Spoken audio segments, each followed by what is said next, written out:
სახელითა მამისათა და ძისათა და წმინდისა სულისათა ღმერთმა დაგლოცოთ და გაგახაროთ და გაგაძლიეროთ. ხვალ არის ფერიცვალების დღესასწაული, ყველას გილოცავთ და ღმერთმა ძალა მოგცეს იმისათვის, რომ ჩვენიდან გამოვწყინდეს უფლის მადლი და წყალობა. ანუ ახლა მე რა მინდა, რაზე მინდა შევაჩერო ყურადღება. ფერიცვალება ახლა ყველამ ვიცით როგორც მოხდა, წაკითხული გვაქვს სახარებაში, ახლა მაგაზე არ შევჩერდები, მაგრამ მოდი თქვათ ჩვენთან მიმართებაში ეს როგორ შეიძლება იყოს, არა როგორც დღესასწაული, არამედ რეალურად ის ნათელი, რომელიც შეიძლება რომ ჩვენში ან ჩვენიდან მოქმედებდეს. ჩვენ ვიცით, ხო? რომ ნათლისღება სიტყვა, აი ნათლისღება, ნათლობა რასაც ეძახიან, აი სიტყვაც თუ ეგონა ნათლისღება, ესე ადამიანმა ნათელი იყო. ანუ მათში, ადამიანში ეს ნათელი არის, რომელიც ნათელსაც უყურებს ადამიანი შემდეგ იცავს რა ღვთისმცნებას, წესრიგდება რა გარეგნულად, ეკლესია რასაც აწესებს, იცავს ასე რომ ვთქვათ მოწესრიგებულად და მიდის ამ ნათლისაკენ. ანუ იესო ქრისტეს, ანუ ღმერთი მიიღო, ხო, ადამიანმა როცა ნათელს იღებს. ხა რა შუაშია ფერიცვალებასთან ესე იკითხა. უყურეთ რა შუაში არის ეს, რომ ადამიანის უყურე ღმერთი ამას აძლევს საჩუქრად, მადლს აძლევს ღმერთი, განწმინდავს, ნათელს აძლევს ადამიანს და შემდეგ ადამიანი თავისი პიროვნული გადაწყვეტილებით უკვე მოღვაწეობს. როგორ არის ნათლისღების დროს, ახლა ბავშვი თუ პატარა არ არის და დიდია, ადამიანი თვითონ გაცნობიერებულად უნდა იღებდეს ქრისტეს, იმიტომ რომ უნდა იცოდეს, სადაც როგორ იყო კათალიკურთა ინსტიტუტი არსებობდა, ხა ცოტა შორიდან დავიწყე, მაგრამ კარგი იქნება თუ ეს გვეცოდინება. კათალიკურების ინსტიტუტი რა იყო? ანუ იყო ის, რომ ანუ ვინც ემზადებოდა ნათლობისათვის, ან ნათლის მისაღებად. ანუ გააზრებულად უნდა იღებდეს ადამიანი ქრისტეს, ანუ მის მსხვერპლს, მის სიყვარულს, მის შესაწირს უნდა იღებდეს გააზრებულად. აი აქედან გამომდინარე, როცა ადამიანი იმას მიეცემა ნათელი, ამის შემდეგ მოღვაწეობს ვერ. რა არის ფერიცვალება? ფერიცვალება სწორედ არის ის მდგომარეობა, როდესაც ადამიანის თავისუფალი ნებით მაყურებელი თვალი ნათლისაკენ თვითონ პიროვნულად გაიზრდება მოღვაწეობაში, ღმერთის დახმარებით, ღმერთის შეწევნით და რა თქმა უნდა გამორიცხული არ არის ის, რომ საზოგადოებიდან, ანუ სოციალური გარემოდან ადამიანების გვერდზე დგომა. გამორიცხული კი არა, აუცილებელიც არის. იმიტომ რომ ღმერთი მოქმედებს ადამიანებით. და ეს ფერიცვალება, სწორედაც რომელი ფერიცვალებაც ჩვენში უნდა მოხდეს, ამ მოღვაწეობის გარეშე წარმოუდგენელი არის. ანუ რა მოხდა? ჩვენ ვიცით, რომ გამოჩნდა ღმერთის სახე, ანუ ადამიანი, ჩვენ ხო ადამიანს ხედავდნენ მოციქულები, იესო ქრისტეს სახეს ხედავდნენ, როგორც ადამიანის სახეს. მაგრამ გამოჩნდა ღვთაებრივი სახე, გამობრწყინდა, ანუ ფერი იცვალა ღმერთმა, ანუ გაბრწყინდა. აი სწორედაც ადამიანში უნდა მოხდეს აი ეს ფერიცვალება. ანუ უნდა გამობრწყინდეს მასში მყოფი ის მადლი, ის ნათელი, რომელიც მას მიეცა ნათლისღებით. რომელიც მოღვაწეობით ადამიანის სიწმინდეში ყოფნის გარეშე წარმოუდგენელი არის. სიწმინდე როგორ უნდა დავიცოთ, ახლა ჩვენ ვიცით, აი სულ ელემენტარული რო ავიღოთ, ახლა შეიძლება ჭუჭყში არ ყოფთ ხელს, მაგრამ საღამოს რო ვიბანთ ხელს, რაღაცა ჭუჭყიანია, ხო, ის წყაროს ხელს რო დავიბანთ. და ხვდებით, რომ რაღაცა გაჭუჭყიანებული გო ხელი.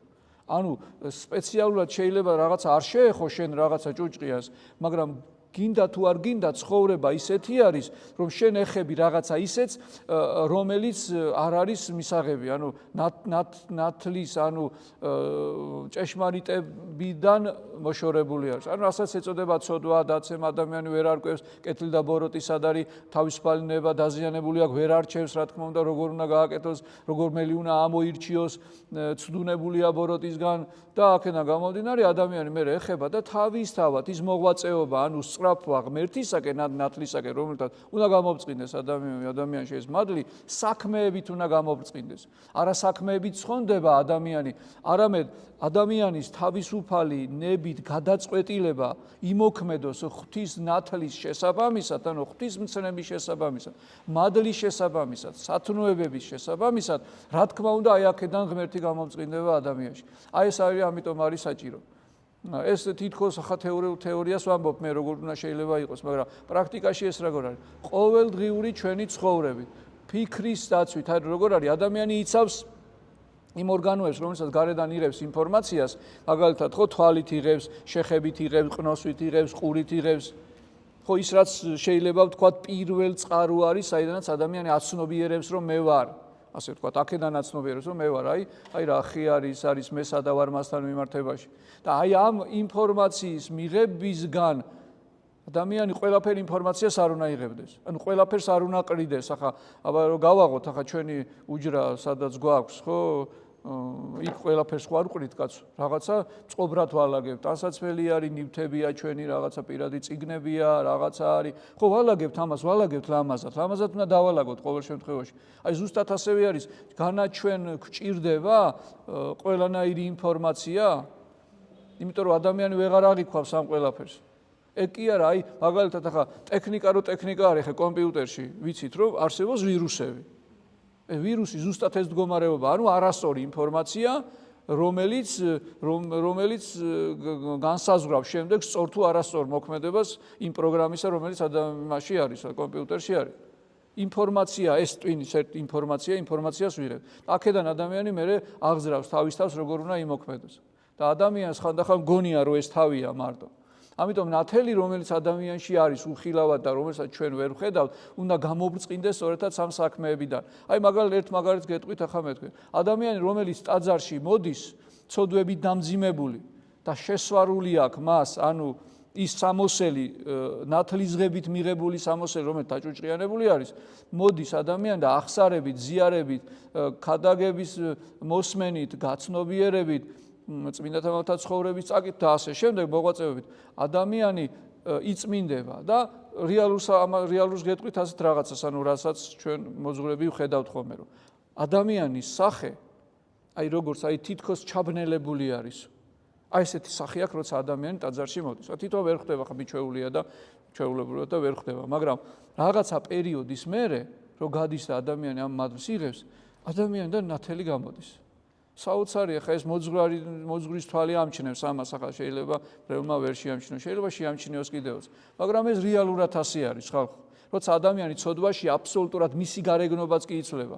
მადლში როცა მისი გარეგნობა იცვლება. აი როგორ არის, ის რაც უფრო მეტი მადლი აქვს ადამიანს, ხო, ქრისტეს მეტად ემსგავსება. რა თქმა უნდა, ქრისტე გარეგნულად კი არ ემსგავსება, ანუ სულიერი მხარე, ანუ მადლისმიერი მხარე იმდენად არის გამოხატული, რომ ადამიანი აი ამ მადლის ხასიათს ხედავს, აი ეს ქრისტეს გავს, ანუ ღმერთს გავს.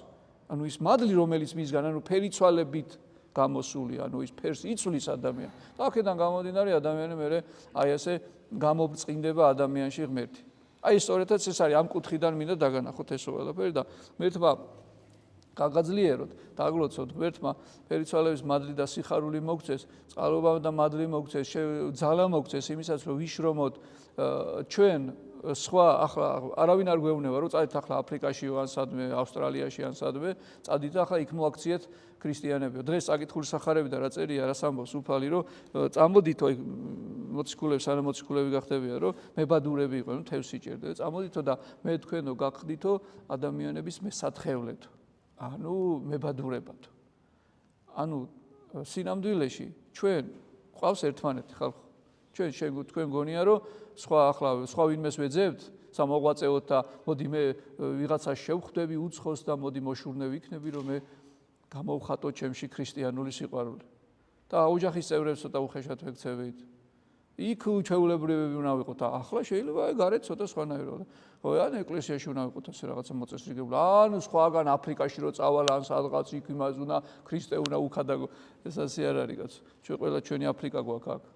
ანუ ვინც ყავს, აი კარგად გააცნობიერეთ, ვინც ყავს, აი ადამიანების შეწევნით ჩვენში მადლი გაძლიერდება.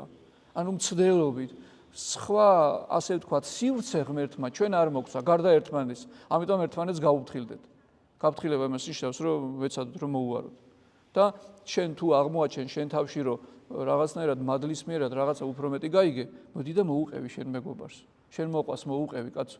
ან გინდაც ის რაღაცა ვერ აწია და გაბრაზდა, ან ვერ გაიგო შენ იქმედება კაცო, შეიძლება შენ კარგად აკეთებ რაღაცას და მოტივი არა გაქვს ცუდი, მაგრამ მეორე ადამიანმა ვერ გაიგო.